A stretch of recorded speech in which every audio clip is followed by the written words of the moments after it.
अस्सलामुअलैकुम। आज की वीडियो का टॉपिक है डेटा वैलिडेशन एक्सेल के अंदर। डेटा वैलिडेशन एक्सेल में वहाँ यूज़ होती है जहाँ पे हमें किसी चीज़ पे रिस्ट्रिक्शन लगानी हो कि किसी एक सेल में एक particular type of data he enter हो सकता है।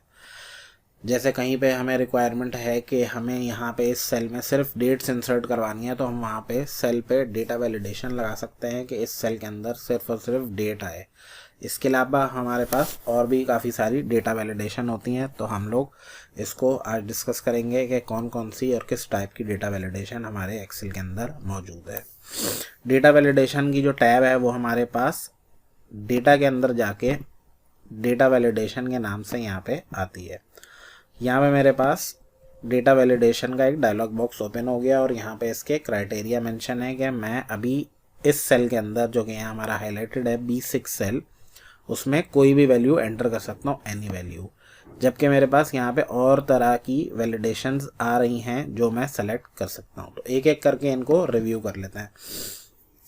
अभी मैं B6 सेल में खड़ा हुआ हूँ और यहाँ पे लेट सपोज मैंने किसी को लिस्ट बनाने के लिए दी और उसने क्या किया, उसने यहाँ पे टेक्स्ट एंटर कर दिया XYZ कुछ भी, सही है ना। तो यहाँ पे ये क्या हुआ, यहाँ पे ये एक मसला आएगा कि हमें प्रॉपर डेटा सेट नहीं मिल पाएगा जिसकी बेसिस पे मुझे आगे फर्दर एनालिसिस करनी होती है।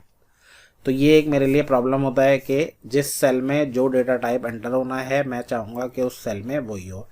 लेट सपोज मैंने यहाँ पे इंसर्ट कर दिया 1121 और मैंने इसको डेट फॉर्मेट कर दिया, तो ये मेरे पास एक डेट आ गई। तो ये डेटा टाइप तो सही है, लेकिन अगर यहाँ पे किसी ने टेक्स्ट टाइप कर दिया या नंबर टाइप कर दिया तो ये मेरे पास क्या होगा, ये मेरे पास डेटा गलत हो जाएगा।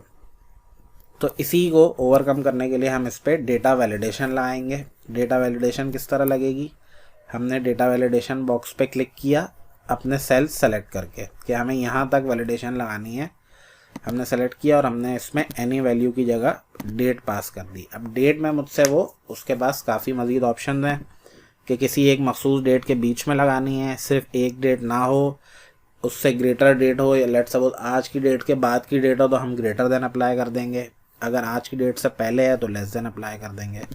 अभी हम इसको बिटवीन छोड़ देते हैं और हम इसमें बिटवीन में 1121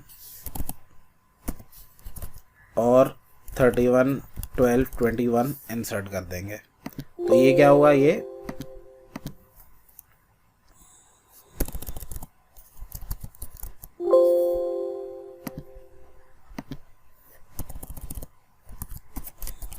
इसमें इंसर्ट हो गया, सही ना। इस बात का खास ख्याल रखना है कि आपकी रीजनल सेटिंग क्या है, मंथ पहले आ रहा है या डे पहले आ रहा है, उस हिसाब से आपने इस डेटा को इनपुट करना है। तो मेरे पास ये 2021 की पूरी वैलिडेशन एंटर हो गई यहाँ पे। अगर मैं इसमें 2019 की डेट लेट सपोज इंसर्ट करता हूँ 1/1/2/19, तो ये मुझे एरर दे देगा कि आपने जो वैल्यू अप्लाई की है वो डेटा वैलिडेशन रिस्ट्रिक्शन पे पूरी नहीं उतर रही, इसलिए हम इसे अलाउ नहीं कर सकते।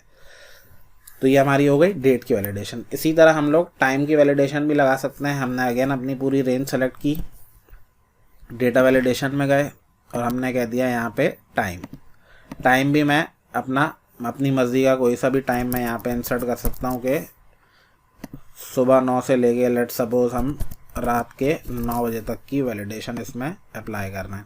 तो कोई और भी अगर मैं इसमें टाइम डालता हूँ, लेट से मैं इसमें 22 आवर्स डालता हूँ, तो ये इस पर नहीं होगा। लेकिन अगर मैं इसमें 21 जो हमने अभी अप्लाई किया वो डालता हूँ तो वो ये इसमें इंसर्ट हो जाएगा। या इवन इससे पहले का टाइम शाम के लेट से 5 बजे हम डालते हैं इसमें 1700, तो ये भी ये इंसर्ट कर लेगा, सही ना। लेकिन अगेन अगर मैं रात के इसमें 12 बजे डालूँ तो ये नहीं लेगा।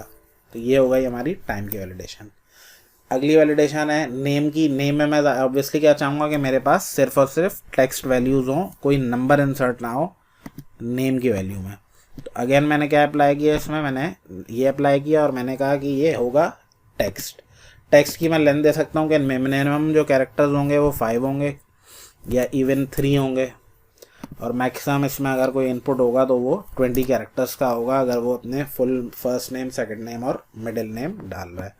अगर मैं इसमें सिर्फ और सिर्फ ए लिख दूं तो अलाउ नहीं करेगा। अगर मैं 2 डिजिट्स भी लिख दूं तो भी अलाउ नहीं करेगा, लेकिन अगर मैं फुल 3 डिजिट्स डाल दूं जो हमने वैलिडेशन में लगाए हैं तो ये एक्सेप्ट कर लेगा। उसके बाद हमारे आती है जेंडर। जेंडर के लिए हमें क्या करना होगा, हमें ऑप्शंस चाहिए होंगे 1 of 2, मेल या फीमेल। तो उसके लिए हम यूज़ करेंगे लिस्ट का, और सोर्स में जाके हम जो भी ऑप्शंस होंगे वो कॉमा सेपरेटेड हम लोग टाइप कर देंगे, जैसे कि मेल कॉमा फीमेल। हमने ओके कर दिया तो यहाँ पे हमारे पास एक ड्रॉप डाउन आ जाएगा जिसमें से हम मेल और फीमेल सेलेक्ट कर सकते हैं। अगर मैं इस सेल में हूँ तो अगेन इस सेल में मेल या फीमेल मेरे पास सेलेक्ट हो जाएगा। अगर मैं इसके अलावा कोई चीज़ टाइप करता हूँ यहाँ पे तो ये मुझे अलाउ नहीं करेगा। फाइनली मेरे पास क्या है, फाइनली मेरे पास एज है। एज में मुझे वैलिडेशन क्या लगानी होगी कि ये एक नंबर हो, लेकिन इस बात का ख़ास ख्याल रखना है कि ये नंबर मेरे पास होल हो, डेसिमल ना हो, यानी किसी की एज 14.5 नहीं हो, सिर्फ 14 होगी या 15 होगी। तो मैंने इसको होल नंबर करके 1 से लेके 100 के दरमियान मैंने ओके कर दिया। और यहाँ पे अगर मैं 55 लिखता हूँ तो ये ले लेगा, लेकिन अगर मैं इसमें लेट सपोज 16.5 डाल रहा हूँ तो ये अलाउ नहीं करेगा। क्यों? क्योंकि मैंने इस पर वैलिडेशन लगाई है कि ये होल नंबर लेगा और डेसिमल नंबर नहीं लेगा। तो ये था हमारा बेसिक डेटा वैलिडेशन का कॉन्सेप्ट। अगर कोई भी इस वीडियो से रिलेटेड सवाल हो तो कमेंट सेक्शन में ज़रूर बताइएगा, और किसी भी टॉपिक के हवाले से कोई और इन्फॉर्मेशन चाहिए हो तो कमेंट्स में ज़रूर मेंशन कीजिएगा। Thank you.